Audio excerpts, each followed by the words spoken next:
So, ladies and gentlemen, our young of today should not be pulled back by obsolete teaching methods and should not have to be regressed by approaches that no longer is valid for today and the future. And I say this from the bottom of my heart, because when you start teaching by rote, they do not make for analytical minds. I know. When I was a minister, I called it the lost generation that we had. That lost generation is that generation at one time that didn't have any English imparted upon them. All in Malay, you know, mendaulatkan bangsa, bahasa. Oh, what is daulat? What is daulat in English? I thought we only daulat our king, but we also daulat our language. What is daulat? Make our language sovereign. I mean, everything must be sovereign. Nasi lemak also must be sovereign. No need lah. It's not the language that's important. It's what the language can do for us in acquiring knowledge. And Malay is not yet there. It's still English. Right? It doesn't make you less Malaysian if you know English. It doesn't make you less of anything if you are proficient in English. But no. There's some weirdos who think that you speak too much English, you are not putting language on the sovereign pedestal. Oh my God, you know, it's like, where are we heading? Why are we prioritizing the wrong things? If I speak Malay, does it make me English? Does it make me less Malay? No. It's what I'm trying to tell, right? I'm going to impart that's important. So our young should not be pulled back or constrained by obsolete teaching methods, by rote, by not making them have analytical minds and capabilities to analyze. And you cannot allow, in these days of very rapid changes and advancements, our young people to be static in their thinking. I say this because I repeat, when I was in the ministry, that ministry 21 years, but I've been in government since 1976, right? All those years we had this lost generation who couldn't speak English.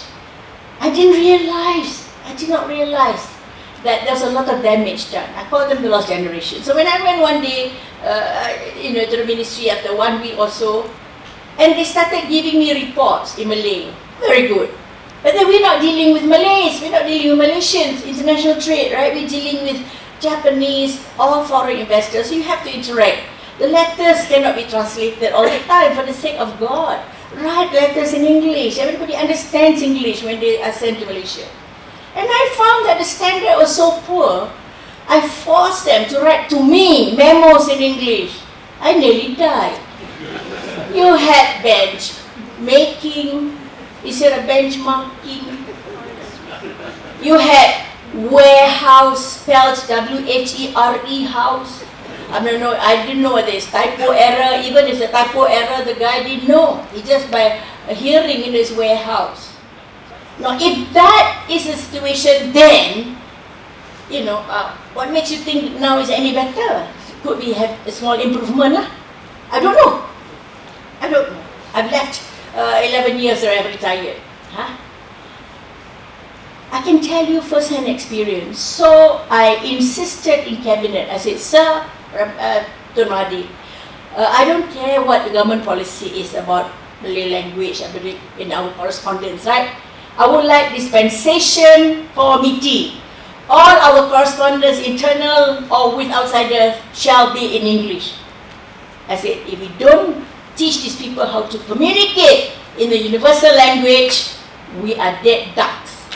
What kind of investors want to come here if they cannot even employ these graduates that's coming up from the universities, whose English is now deemed atrocious by the English lecturer in English rather.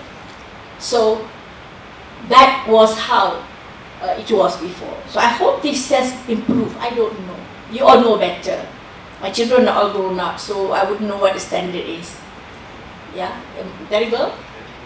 Getting worse? Well, what I'm saying is that, so therefore, the education policy must take care of this, must incorporate this, not just some motherhood statements. It's so easy, whoa, motherhood statement, everybody can do that. But to go into the nitty-gritty of where the faults are, where the shortcomings are. That's the worst. And don't bring in extraneous element like sovereignty of language or ketuanan Melayu. Everybody wants to be a boss, you know, tuan kan. Why the boss you can't even speak English? What kind of boss are you?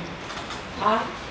So anyway, I hope that our young of today is not dragged back by these obsolete teaching methods, particularly that don't allow for them to be immersed in English, immersed in the new developments that is going to enhance their capabilities when they enter the workforce.